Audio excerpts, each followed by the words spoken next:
नमस्कार दोस्तों, जय श्री राम। दोस्तों, आप लोग कैसे हैं? दोस्तों, आज की हम वीडियो में आपसे रीजनिंग के टॉप 10 इंपॉर्टेंट क्वेश्चन चर्चा करेंगे जो आपके एग्जाम के लिए बहुत ज़्यादा इंपॉर्टेंट है। आप दोस्तों एसएससी, रेलवे, यूपी पुलिस या किसी भी एग्जाम की तैयारी कर रहा हो, स्टेट एग्जाम के सारे एग्जाम यहाँ से कवर अप हो जाएंगे। साथियों, बहुत इंपॉर्टेंट क्वेश्चन आपसे चर्चा करेंगे जो एग्जाम में बार बार पूछे जाते हैं। दोस्तों, शॉर्ट ट्रिक के माध्यम से मैं सॉल्व कराने की आपको कोशिश करूंगा दोस्तों। और इसके अलावा मैं अपने बारे में बता दूं, मेरे रीजनिंग मैंने 12 बार रीजनिंग का फुल मार्क्स स्कोर किया हुआ है। और सीजीएल हुआ, जितनी ग्रेजुएट लेवल के एग्जाम है उसमें मैंने रीजनिंग 50 से 50 स्कोर किया हुआ है। ठीक है, और 100% दोस्तों लाइव और 100% आपको दिलाने में आपकी मदद करेंगे। साथ ही मैं आपको तरीका बताऊंगा कि कौन कौन से तरीके से आप क्वेश्चन सॉल्व कर सकते हैं। ठीक है, और बाकी दोस्तों जो सीरियस बच्चे हैं बस वही इस वीडियो को शुरू से लेकर एंड तक देखें, वरना आप स्किप करके जा सकते हैं। और मेरी क्लास का रूल है, पेन और पेपर लेके बैठिएगा और लास्ट में जरूर बताइए 10 में कितने क्वेश्चन आपके सही हैं।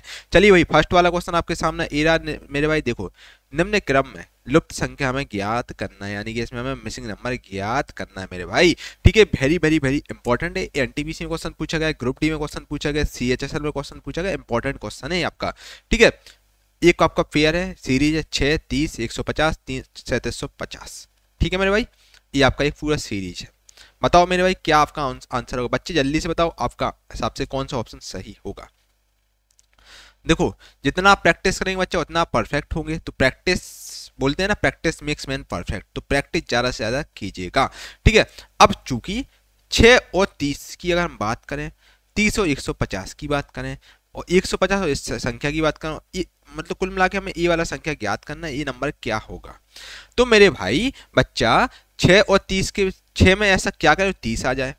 तो मैं जानता हूं यार 6 इंटू 5 कितना होता है। अगर आपने 6 की टेबल पढ़ी होगी, 6 इंटू 5 30 होता है। 30 में यहाँ पर एग्जाम ना इंटू 5, यहाँ पर भी इंटू 5 कर लिया, यानी 30 इंटू 5 150 होता है। तो ओ माई गॉड, मुझे लग रहा है कि भाई क्यों ना ऐसा पैटर्न यहाँ पर बन जाएगा क्या, इंटू पाँच 150 इंटू 5 करके देखो भाई। 150 इंटू 5 कितना होता है, 750 होता है। तो हमने यहाँ पर देख लिया भाई, ऑप्शन नंबर बी आपका 750 राइट आंसर है। अब हमें पुष्टि करने की आखिर सही है नहीं है, तो 750 इंटू 5 कर लो तो 3750 आपका आ रहा है। तो ऑप्शन नंबर बी को टिक कर लो, आपका राइट आंसर है। इस प्रकार से हमें चीजें पता करना। पैटर्न इसमें कुल में कुछ नहीं है, 6 और 30 के बीच इंटू 5 होगा, 30 और 150, 30 इंटू 5 150 होता है, तो इंटू 5 वाला यहाँ पर पैटर्न लगेगा, इंटू 5 यहाँ पर इंटू 5 हो जाएगा। ये पैटर्न कुछ भी हो सकता है, ये मल्टीप्लीकेशन वाला सीरीज होती है। ठीक है आपकी, ठीक है, मल्टीप्लाई वाली सीरीज होती है। जैसे इंटू 2 भी हो सकता है, यहाँ पर इंटू 8 भी हो सकता है, कुछ भी हो सकता है। ठीक है, और तो 750 आपका राइट आंसर हो जाएगा। और दूसरा वाला क्वेश्चन, असंगत की हमें पहचान करना है। असंगत की हमें पहचान करना है। ठीक है मेरे भाई, इनमें आखिर ऑड कौन सा है। देखो, ए से लेकर जेड तक होते हैं अल्फाबेट, जिसमें 26 होते हैं आपके नंबर। ठीक है, एक से लेकर जेड तक अल्फाबेट 26 होते हैं आपके अल्फाबेट। ठीक है, 26 नंबर होते हैं। अब अगर हम एक ही बच्चा बात करें, तो मैंने आपको ट्रिक बताई है एजॉटी। इजोटी में ट्रिक आपको मैं हर क्लास में बताता हूँ। ई 5वें नंबर पर आता है, जी 10वें नंबर पर आता है, ओ आपका 15वें नंबर पर आता है, टी आपका 20वें और बाई आपका 25वें नंबर पर आता है। ठीक है, और अब ए आपका 1वें नंबर पर आता है भाई, ए अल्फाबेट 1 नंबर पर आता है। अगर हम एम की बात करें तो ओ एल एम, एम आपका बच्चा 13वें नंबर पर आता है। ठीक है, ठीक है, जे के एल एम एन ओ। ठीक है, तो वहां पर 10, 11, 12, 13, 13वें नंबर, एन आपका 14वें नंबर पर, वो आपका 15वें नंबर पर आ गया। ठीक है, तो ये बढ़िया तरीका एजोटी का होता है। बाकी ट्रिक्स भी होती हैं, जैसे यू 21 हो गया आपका। ठीक है, इस प्रकार की ट्रिक्स होती हैं। टी आपका 20वें नंबर पर, एम में 13, ऐसे भी टाइप की ट्रिक्स होती हैं। टी आपका दोस्तों 20वें नंबर पर आता है, टी एजोटी। अब सी की अगर बात करें, सी आपका बच्चा 5वें नंबर पर आता है, 30वें नंबर पर आता है, ना कि 5वें नंबर पर।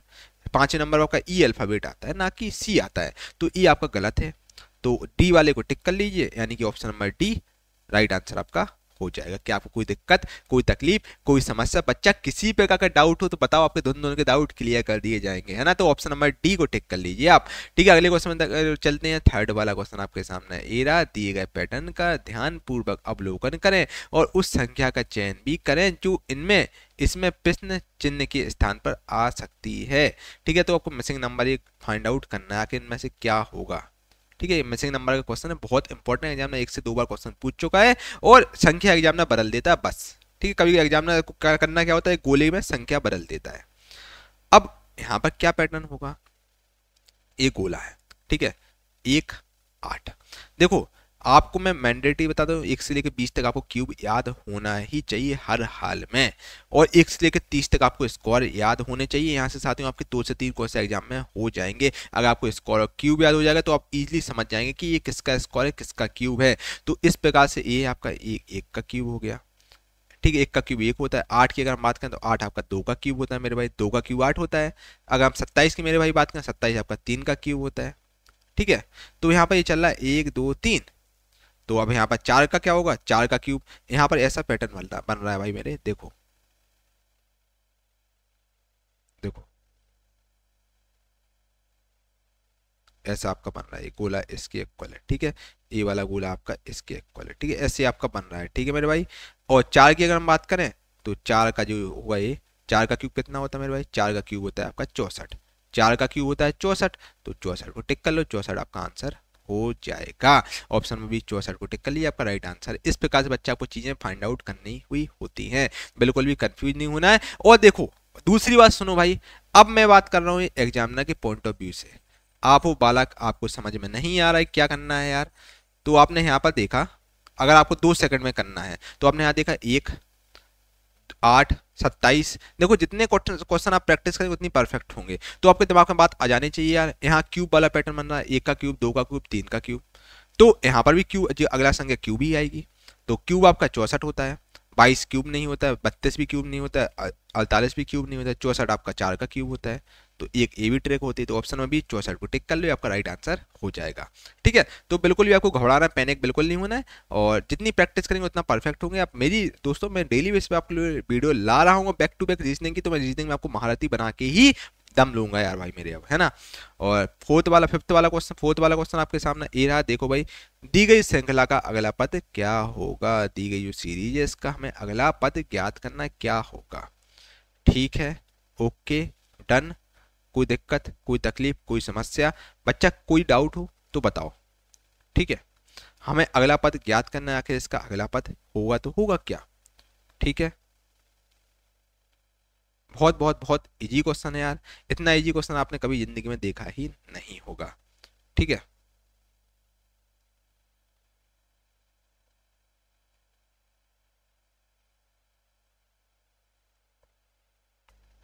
तो देखो मेरे भाई, 4u 6b 10w 16x, ठीक है। 4 और 6 के बीच कितने का डिफरेंस है यार, 4 और 6 के बीच आपका 2 का डिफरेंस है। 6 और 10 के बीच कितने का डिफरेंस है, 6 और 10 के बीच 4 का डिफरेंस है। 10 और 6 के बीच कितने का डिफरेंस है, 6 का डिफरेंस है। यानी कि यहाँ पर बन जाएगा 2 4 6, तो यहाँ पर 8 होगा। यहाँ पर भाई एडिशन वाली सीरीज बन रही है, 4 और 6 के बीच 2 का डिफरेंस है, 6 और 10 के बीच 4 का डिफरेंस है, 10 और 16 के बीच 6 का डिफरेंस है, 16 प्लस 8 होगा। यहाँ पर 2 4 6, 6 के बाद 8 आता है, तो 16 प्लस 8 कितना होता है मेरे भाई, 24 होता है। तो 24 बाई को टिक कर लो, आपका राइट आंसर हो जाएगा। ऑप्शन नंबर डी 24 बाई को टिक कर लो, आपका राइट आंसर है। देखो भाई option number D right answer, इस प्रकार की चीजें होती हैं, ठीक है। और एक इसका एक ये हो गया, और इसका दूसरा भी आपको बता देते हैं भाई। दूसरा भी आप देखिएगा, 24 तो आपका ये संख्या आ गई, ठीक है। क्योंकि आपका सही अगर एग्जामिनर आपको कंफ्यूज कर दे, एग्जामिनर मान लो यहाँ पर एग्जामिनर रख दिया 24x, यहाँ पर रख दिया 24y, तो आप क्या करेंगे भाई, उस केस में आपको क्या करना है, u के बाद आता है v, u और v के बीच +1 का डिफरेंस है, v v और w के बीच +1 का डिफरेंस है, w के बाद x आता है, यानी कि अगला वाला संख्या है x, और x के बाद आता है y, तो x +1 यानी कि y हो जाएगा। तो आपका 24y आपका राइट आंसर हो जाएगा। ऑप्शन नंबर डी को टिक कर लीजिएगा, ठीक है। तो इस प्रकार से बच्चा आपको सेकंड में क्वेश्चन सॉल्व करने हैं, ठीक है। बहुत ही इजी क्वेश्चन है, ज़्यादा रीजनिंग में इतने टफ क्वेश्चन नहीं आते हैं। इनमें से अलग का हमें चयन करना है। अलग का क्या चयन करना है भाई, देखो ये रोमन, देखिए आप यहाँ देख सकते हैं, एक 3 है रोमन, एक है नंबर। एक आपका होगा 5वां क्वेश्चन है आपका, ठीक है। तो फोर्थ आपका ये रोमन है, जो 5 ये 5 होता है रोमन में, और ये आपका 9 होता है रोमन में। जो 6 है, 6 आपका नंबर होता है, ठीक है। और तो right answer option number C को टिक कर लिए, सी डी आपका राइट आंसर हो जाएगा, ठीक है मेरे भाई। अगला क्वेश्चन है आपका, ये सिंबल नोटेशन से क्वेश्चन है, बहुत ही इजी क्वेश्चन है। यदि माइनस का अर्थ इनटू है, प्लस का अर्थ डिवाइड है मेरे भाई, और इनटू मल्टीप्लिकेशन का अर्थ प्लस है, और डिवाइड का अर्थ है माइनस है, डिवाइड का अर्थ माइनस है, तो 24 प्लस 6 डिवाइड 2 माइनस 9 इंटू 4 का क्या होगा, मान ज्ञात हमें करना है। मान ज्ञात कर लो, क्या दिक्कत है यार, इजली आप मान ज्ञात कर लो, कोई इतनी बड़ी बात नहीं है। देखो यहाँ पर एग्जाम में आपको जब एग्जाम में क्वेश्चन आ जाए तो आपको क्या करना है, सबसे पहले पेन और पेपर उठा लेना का। मैं आपको मान के चल रहा हूँ आप मतलब बिल्कुल ऐसे बच्चे जिनको आप रीजनिंग कुछ नहीं आती है, ठीक है, तो आपको अगर एग्जाम में आप बैठे तो आपको माइनस का यहाँ लिख लेना इनटू, प्लस का डिवाइड, और इनटू का कोड है यहाँ पर प्लस, और इसके अलावा डिवाइड का कोड है यहाँ पर क्या, माइनस। ठीक है, अब 24 plus 6 divide by 2 minus 9 into 4, तो 24 प्लस की जगह पे हमें क्या रखना है भाई मेरे, प्लस की जगह पे हमें डिवाइड रखना है, एग्जाम बोल रहा है डिवाइड रख लो, मैं वो लगा देता हूँ ताकि और सही से समझ में आ जाए चीज़ें आपको। ठीक है, तो प्लस की जगह पर आपने क्या रख लिया मेरे भाई, डिवाइड रख लिया है। ठीक है, डिवाइड की जगह पर आपने क्या रख लिया, माइनस रख लिया, -2। माइनस की जगह पर बच्चा क्या रख लिया आपने, इंटू 9 रख लिया। इंटू की जगह पर क्या रखा अपन ने, प्लस रख दिया। ठीक है, अब आपने बचपन में पढ़ा होगा बोर्ड मास रूल पढ़ा है आपने। देखो bracket of divide, multiplication, addition, subtraction ऐसे होता है। ठीक है, अब होता क्या मेरे भाई, बोर्ड मास में आपका ऐसा होता है। ठीक है, तो बोर्ड मास की अगर हम बात करें, बोर्ड मास तो bracket of divide, multiplication, addition, subtraction ये होता है। अब सबसे पहले आप डिवाइड करते हैं, तो 24 का भाग 6 से दे दो, 6 चौके 6, अगर आपने 6 की टेबल पढ़ी हुई, 24 बाई 6 कितना होता है, 4 होता है, 4 हो गया। माइनस, फिर उसके बाद मल्टीप्लिकेशन करते हैं हम, यानी कि इंटू करते हैं, तो -9 इंटू 2 कितना होता है, 18। ठीक है, और फिर प्लस हो गया, 4 हो गया। ठीक है, इतनी बात आपको क्लियर है मेरे भाई। अब उसके बाद हम एडिशन करते हैं, तो एडिशन कर लो, 4 माइनस 18 में 4 गए, 18 में 4 गए कितना हुआ बच्चा, तो 18 में 4 गए आपके 14 होता है। तो 4 माइनस 14 कितना होता है, तो 4 माइनस 14 होता है -10 आपका हो जाएगा आंसर। इसको टिक कर लीजिए, -10 कहाँ है भाई, तो ऑप्शन नंबर -10 को टिक कर लीजिए, आपका राइट आंसर है। इस प्रकार से हमें तरीका अपनाना होता है। ठीक है, आपको बात समझ में तो आ रही है, कोई भी डाउट हो तो बताओ बच्चा, आपके डाउट क्लियर कर दिए जाएंगे, कोई इतनी बड़ी बात नहीं है, बहुत इजी है। माइनस की जगह पर इंटू लगा दिया, प्लस की जगह पर डिवाइड लगा लिया, इंटू की मल्टीप्लिकेशन की जगह पर प्लस लगा लिया, और डिवाइड की जगह पर अपन ने माइनस पुट कर दिया, पुट करना है और आंसर आपका हो जाएगा। ठीक है, और 7th वाला क्वेश्चन देखिए आप, यदि एक विशेष कूट भाषा में लॉयर को NC/GT के रूप में लिखा जाता है, तो डॉक्टर को उसी कूट में कैसा लिखा जाएगा। अगर हम लॉयर की बात करें, वकील को बात करें, NC/GT लिखा जाता है। ठीक है, देखो लॉयर, यहाँ अपन को बात करना, कोरियन डिकोडिंग क्वेश्चन है, एग्जाम में यहाँ से 1 से 2 क्वेश्चन पूछता है, बहुत इंपॉर्टेंट क्वेश्चन है यार। NC/AG और T। अब हम यहाँ पर डिफरेंस निकालते हैं, एल में ऐसा क्या करें, इससे एन आ जाए, तो L + 2 कितना n होता है, जे के L M N, M के बाद n आता है तो +2 हो गया, ABC यानी कि +2 हो गया। ठीक है ना भाई, बात को समझ रहे हो ना, और WX/, यानी कि +2 यहाँ पर हो गया, YZA +2 यहाँ पर हो गया, E के बाद E + 2 G होता है, PQRST यानी कि +2 आपका यहाँ पर हो गया। तो यहाँ पर बच्चा ये पूरा पैटर्न बन रहा है, +2 +2 +2 +2 +2 बन रहा है। तो आपको यहीं पर ऐसा भी यहीं पर कर लेना है, डॉक्टर। ठीक है, तो ये आपका +2 T +2 O +2 C +2 T +2 O +2 R +2 हो जाएगा। तो D के बाद D में +2 पे आता है तो F आ जाएगा, DEF। O के बाद देखो, अब हमें क्या करना होता है मेरे भाई, अब आपने यहाँ से आप पता लगा लेंगे, अब चूंकि F आप सब में चारों ऑप्शन में एक ही है। ठीक है, तो हमारा ये पैटर्न बिल्कुल सही था कुल मिला के। अब यहाँ पर आप देखिए, यहाँ पर कड़ियाँ आपकी यहाँ से कहीं ना कहीं जुड़ी हुई हैं। अब O के बाद क्या होता है,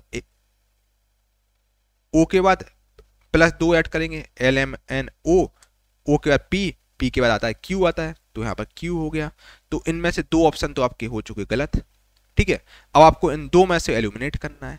बस आपको एक और करना है बच्चा, एक तरीका आपको और देखना, आंसर आपका आ जाएगा। ठीक है, और बस आपको तीसरा वाला अल्फाबेट दिख रहा है, आपका आंसर आ जाएगा बस। और ज़्यादा परेशान नहीं होना, टाइम अपने वेस्ट नहीं करना है बच्चा। आपको 10 सेकंड में सवाल करने हैं, है ना, आपको इतना टाइम नहीं करना। और मैं आपको बार बार क्लास में बोलता हूँ, ए से लेकर जेड तक आपको अल्फाबेट याद होने चाहिए। डी कितने नंबर पाता है, एफ कितने नंबर पाता है, एच कितने नंबर पाता है, आई कितने नंबर पाता है, ये सब आपको याद होने चाहिए। अगर आप याद नहीं कर पा रहे, एजोटी तो याद कर ही लो, ई 5वें नंबर, जे 10वें नंबर पर, ओ 15 में, टी 20, भाई 25वें नंबर पर आता है। तो ये तो कम से कम भाई याद कर ही लो आप, है ना। और जो जब आपको कॉपी मिले ना, तो जो आपका पीछे का रफ पेपर होगा उसमें ए से लेकर एड जेड तक अल्फाबेट लिख लीजिएगा। अगर आपको याद नहीं हो रहे हैं, मान लो एच कितने नंबर पाता है जी आपको याद नहीं हो, तो बच्चा बार बार कैसे काउंट करोगे, ऐसे थोड़ी ना आप काउंट करोगे, ऐसे में तो आपको बहुत टाइम बर्बाद हो जाएगा, है ना। तो आप हाल के हाल चीजें कर सकते हो।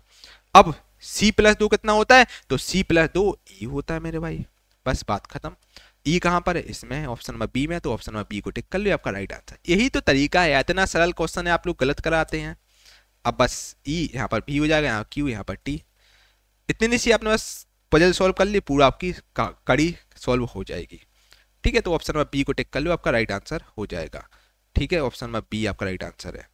बाकी इसके अलावा साथियों मैं आपको एक चीज़ बता देता हूँ, अगर अभी तक आपने मेरे भाई विज्ञान चालीसा को नहीं लिया तो विज्ञान चालीसा को ले लीजिए, जो कि one of the best E book आपके लिए साबित होगी, जो कि दोस्तों आपको बायलैंग्वेज फॉर्मेट में दी जा रही है। साथियों आप रेलवे की तैयारी करो, रेलवे वालों के लिए विशेष तौर पर ई बुक बहुत ही शानदार बलिदान साबित होगी। मोस्टली क्वेश्चन साथियों इसी ई बुक से रेलवे ग्रुप डी एनटीपीसी ने पूछा गया है। इसमें साथियों टॉप 5000 क्वेश्चन रखे गए, जो सुपर सिलेक्टेड क्वेश्चन जो एग्जाम में बार बार पूछे जाते हैं। चैप्टर वाइज दोस्तों इस ई बुक की खासियत क्या है, इसमें चैप्टर वाइज क्वेश्चन रखे गए हैं। साथियों मार्केट में आपको चैप्टर वाइज बनाना फॉर्मेट की ई बुक शायद ही कहीं मिले। ठीक है, तो परीक्षा में दोस्तों 100% पूछे जाएंगे, बहुत इंपॉर्टेंट क्वेश्चन है। और इसमें देखिए आप इंग्लिश, आपको दोस्तों इसमें 4 पीडीएफ दी जाएंगी, 2 आपको इंग्लिश में, 2 हिंदी में। इस प्रकार से पूरा बुक फॉर्मेट में कंटेंट आपको दिया जाएगा, इसको आप प्रिंट आउट करवा सकते हैं, जो कि वन ऑफ द बेस्ट 135 पन्ने की ई बुक आपके दोस्तों बलिदान साबित होगी। इसका दोस्तों नाममात्र शुल्क हमने रखा है 199 रुपये की आपको ई बुक मिल जाएगी। इसमें साथियों आपको पहले ई बुक दे रहे थे हम लोग आपको, अब आपको साथियों इसके साथ साथ पूरा कंप्लीट 32 वीडियो का कोर्स भी इसमें मिलेगा फ्री ऑफ कॉस्ट। ठीक है, तो इसको आप ले सकते हैं, डिस्क्रिप्शन में मेरे भाई मैं लिंक डाल दूंगा, वहां से बच्चा आप परचेज इसको कर सकते हैं। ठीक है, और किसी प्रकार का डाउट इस नंबर से संपर्क कर लीजिए, आपके सारे डाउट क्लियर कर दिए जाएंगे। बाकी बच्चा रेलवे की आप तैयारी करो, एसएससी की तैयारी करो, किसी भी एग्जाम की तैयारी करो जहाँ पर जीएस आता है, तो बच्चों के लिए वीडियो मतलब ये विज्ञान चालीसा बलिदान साबित होगी, और आपको कोई ज़्यादा क्वेश्चन पढ़ने की जरूरत नहीं है। ठीक है, और इसके अलावा साथियों एक चीज़ और बता देता हूँ, अगर आप जीके के लिए अगर बात करें तो जीके की मैंने one of the best E book आप लोगों के लिए बनाई है, जिसमें टॉप 1000 चैप्टर वाइज प्रश्न रखे गए हैं। ठीक है, और ये आप देख सकते हैं दोस्तों 1 से लेकर 1000 तक क्वेश्चन। इसमें मैंने इस ई बुक की खासियत क्या है, इसमें आपको 1000 फोटो मिलेंगी, 1000 फोटो के साथ ऐसा कंटेंट दिया गया है। दोस्तों होता क्या है, साइंटिस्ट भी हर कोई बोलता है भाई फोटो चीज़ें हमें याद रहती है लॉन्ग टर्म के लिए, है ना, तो फोटो से आप चीज़ें भूलते नहीं हैं और हम इजिली कैप्चर कर लेते हैं। तो साथ में 1000 इसमें ई बुक में फोटो रखी गई हैं, 1000 क्वेश्चन आपको मिलेंगे जो सुपर सिलेक्ट हैं, जो एग्जाम के लिए बहुत इंपॉर्टेंट है। जीके के लगभग 70% भाई क्वेश्चन आपके यहीं से पूछे जाएंगे, बहुत इंपॉर्टेंट है। जीके की मास्टर पीडीएफ है आपकी, है ना, और इसका मैंने 10 मिनट का वीडियो भी डाला हुआ है, जो कि आप ऐप पर जाकर देख सकते हैं। डिस्क्रिप्शन में ऐप का लिंक डाल दूंगा, वहां से आती हो आप इसको परचेज कर सकते हैं। बाकी ये नंबर है, यहाँ से परचेज आप कर लीजिएगा। बाकी ई बुक आपको केवल 99 रुपये में दी जा रही है। इसके अलावा भाई साहब एक आपकी हो गई विज्ञान चालीसा, एक ये हो गया। अगर आप चाहते हैं भाई साहब एक लक्ष्य हो, वहां पर हमें सब कुछ मिल जाए, तो साथियों हमने आपके लिए एक लक्ष्य बैच लॉन्च किया, जो कि वन ऑफ द हम लोगों का सबसे ट्रेंडिंग बैच रहा है। साथियों लक्ष्य बैच में क्या है, हमने लक्ष्य यार एक ही होता है, एक ही जगह पर आपको सब कुछ मिलेगा। साथियों लक्ष्य बैच में आपको 201 वीडियो मिलेंगी, विज्ञान चालीसा हुई, टॉप 1000 क्वेश्चन की ई बुक्स हुई, जितनी भी ई बुक्स हैं सब आपको मिलेंगी, जितने भी गुरुकुल प्लस ने अभी तक लॉन्च किए हैं, सब कुछ कोर्सेज, सब ई बुक्स, सब कुछ आपको एक ही जगह पर मिलेंगी। और इसमें आपको 62 टेस्ट भी दिए जाएंगे। ठीक है, और जिसमें आपको थ्योरी क्लास मिलेंगी, टॉपिक बाई एमसीक्यू दिए जाएंगे, वन लाइनर आपकी वीडियो मिलेंगी, वन लाइनर क्वेश्चन की आपको पीडीएफ मिलेंगी, 100 से ज़्यादा पीडीएफ हैं, 40 से ज़्यादा टेस्ट हैं, और जितनी भी ई बुक्स हैं सब आपको इसमें मिलेंगी। इस दोस्तों और भी इसमें बोनस काफ़ी आपको मिलेंगे। और आप एसएससी रेलवे किसी भी एग्जाम की तैयारी कर रहे हैं तो दोस्तों ये आपका लक्ष्य batch one of the best आपके एग्जाम के लिए साबित होगा। इस लक्ष्य बैच की खासियत क्या है भाई, लाइफ टाइम वैलिडिटी आपको दिया जा रहा है। मार्केट में साथियों कोई आपको लाइफ टाइम वैलिडिटी है इतने चीज़ें कंटेंट नहीं देगा। बच्चा हम केवल आपको मतलब एक हिसाब से फ्री में चीज़ें दे रहे हैं, बस हम 599 रुपये आपसे ले हैं ताकि हम लोग ऐप का सर्वर चार्ज उठा सकें। चूँकि लाइफ टाइम वैलिडिटी के साथ आपको दिया जा रहा है तो लाइफ टाइम आपको हमेशा आपकी ऐप में रहेगा, 5 साल बाद भी देखेंगे तो आपको ये बैच दिख जाएगा, तो आप रिवीजन कर सकते हैं। बहुत सारा इसमें आपको कंटेंट मिल रहा है तो आप इसको परचेज कर सकते हैं। डिस्क्रिप्शन में लिंक डाल दूंगा लक्ष्य बैच का, तो आप उसको परचेज कर लीजिएगा। बाकी हमारा व्हाट्सएप नंबर है, किसी प्रकार का डाउट हो इस पर भी आप संपर्क कर सकते हैं।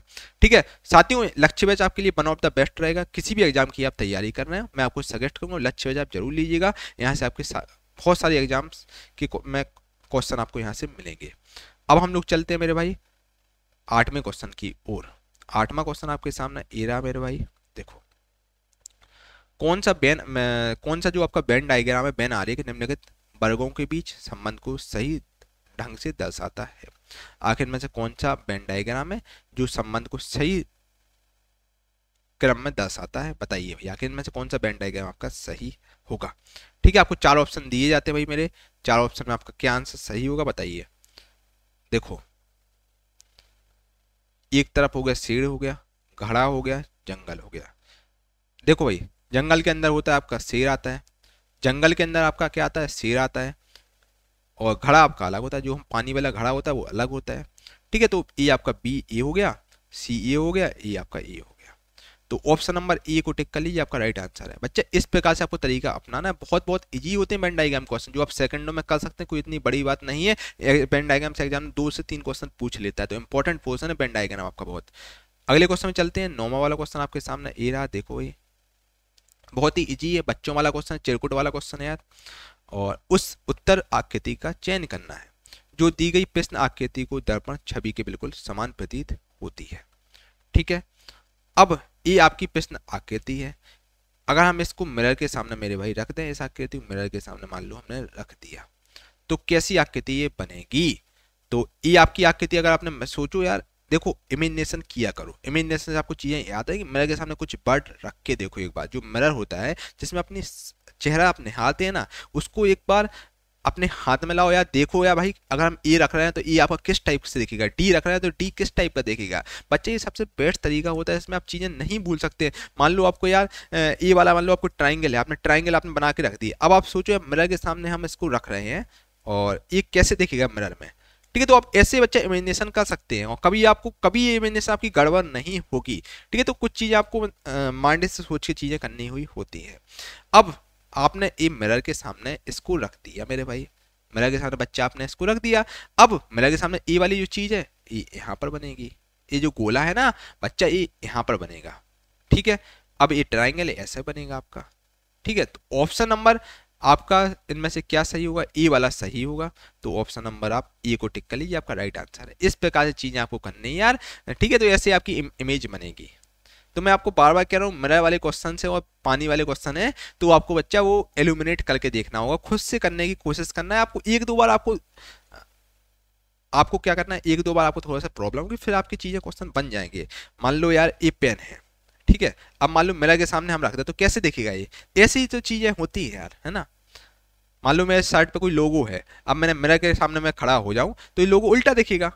उल्टा कैसे दिखेगा, तो ये आपको ये आप अगर कड़ी वाइज सॉल्व कर ले तो आपको मिरर में जिंदगी में भाई कोई भी कभी प्रॉब्लम नहीं होगी। ठीक है, और मिरर के क्वेश्चन आपके सेकंडों में हो गया, कभी आपको कभी कुछ उठाने की बुक में को उठाने की जरूरत नहीं पड़ेगी। और ये 9वां क्वेश्चन है। 10वां क्वेश्चन आपके सामने ए रहा और ये कैलेंडर क्वेश्चन है, काफी शानदार क्वेश्चन है कैलेंडर का। और 29 मार्च 2008 को कौन सा दिन था बताना है आपको। आपको हम 5 सेकंड का यार भाई समय देते हैं, इसका आंसर मुझे जल्दी से कमेंट बॉक्स में दीजिएगा। 29 मार्च 2008 को कौन सा दिन था बताओ भाई। 29 मार्च 2008 को दिन बताना है आपको, बता लोगे, कोई दिक्कत तो नहीं होगी। कोई दिक्कत हो तो बताओ यार, हम आपके डाउट क्लियर करने के लिए। चलो हम आपको कमेंट एक बार देख लेते हैं, किसी बच्चे कुछ प्रॉब्लम हो रही हो तो।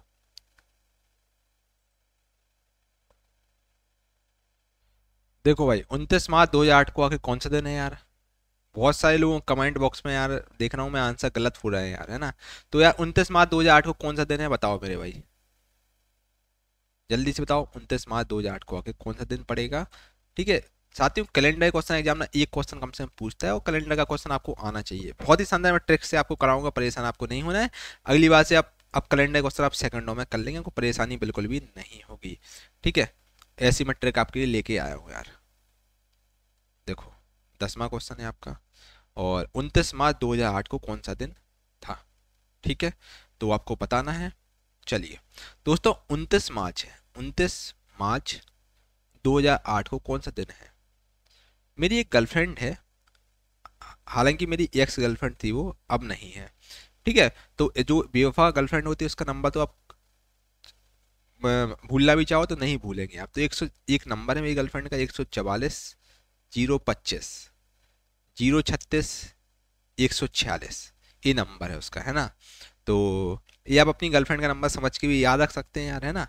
और ठीक है, जो बेवफा लोग होते हैं, जो चला जाता है उसका नंबर हमें ज़्यादा याद रहता है। तो 144 025 036 146 नंबर है, 12 अंकों का नंबर है। वैसे नंबर 10 अंकों के होते हैं, 12 नंबर अंकों का नंबर है।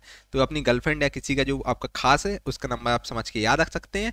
बहुत इंपॉर्टेंट चीज़ है ना। इसी से पूरे कैलेंडर क्वेश्चन आपके सॉल्व आउट हो जाएंगे। ठीक है, और इसको आप ऐसे भी याद रख सकते हैं, 144 12 का क्यू, 12 का स्क्वायर होता है 25, आपका 5 का स्क्वायर होता है, और 6 का स्क्वायर 36 होता है, 100 और 144 में 2 ऐड कर ले 146 हो जाता है। ठीक है, ऐसे भी आप इसको याद रख सकते हैं मेरे भाई। ठीक है, तो एक आपका, अब यहाँ से नंबरिंग कर लो भाई। जनवरी, फरवरी के बाद मार्च आता है, मार्च के बाद क्या आता है, अप्रैल आता है, अप्रैल के बाद मई आता है, फिर जून आता है, फिर जुलाई आता है, फिर अगस्त आता है, फिर सितंबर आता है, फिर अक्टूबर आता है, फिर नवंबर आता है, फिर दिसंबर आता है। ठीक है, 1 जनवरी से दिसंबर तक मैंने कर दिया। अगर एग्जामिनर आपसे बोले कि भाई मार्च में, अगर एग्जामिनर आपसे बोले मेरे भाई कि मार्च में कौन सा दिन होगा, ठीक है, मतलब मार्च में का कोड क्या होगा, तो मार्च आपका चौथे नंबर में मार्च आता है मेरे भाई। ठीक है, और ठीक है, तो आपका ये कंसेप्ट होता है। और संडे की अगर हम बात करें, संडे आपका पहले नंबर पर आता है। संडे का कोड होता है 1, मंडे का 2, ट्यूसडे का 3, वेडनेसडे का 4, थर्सडे का 5 और फ्राइडे का 6 होता है। ठीक है, तो इस प्रकार से पूरा आपका भाई साहब कोड बनता है। ठीक है मेरे भाई।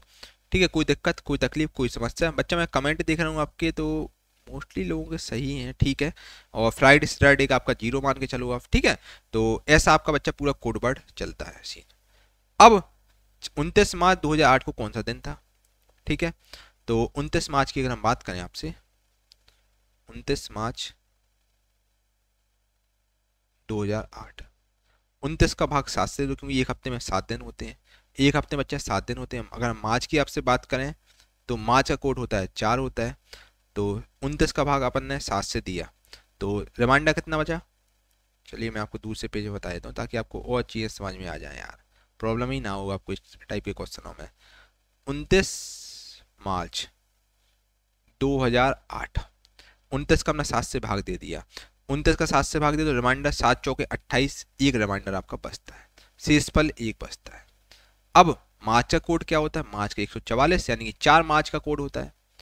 ठीक है, अब हम 8 का बेसिकली हम 7 से भाग देते हैं, तो चूंकि एक हफ्ते में 7 दिन होते हैं, 8 का 7 से भाग देते हैं। फिर उसके बाद हम चेक करते हैं लीप ईयर है या नहीं है। तो लीप ईयर हर 4 साल में बच्चा एक बार आता है, हर 4 साल में एक बार लीप ईयर आता है। तो देखो, तो हम चेक कर लो, 4 ये लीप ईयर है भाई, तो 4 दूनी 8।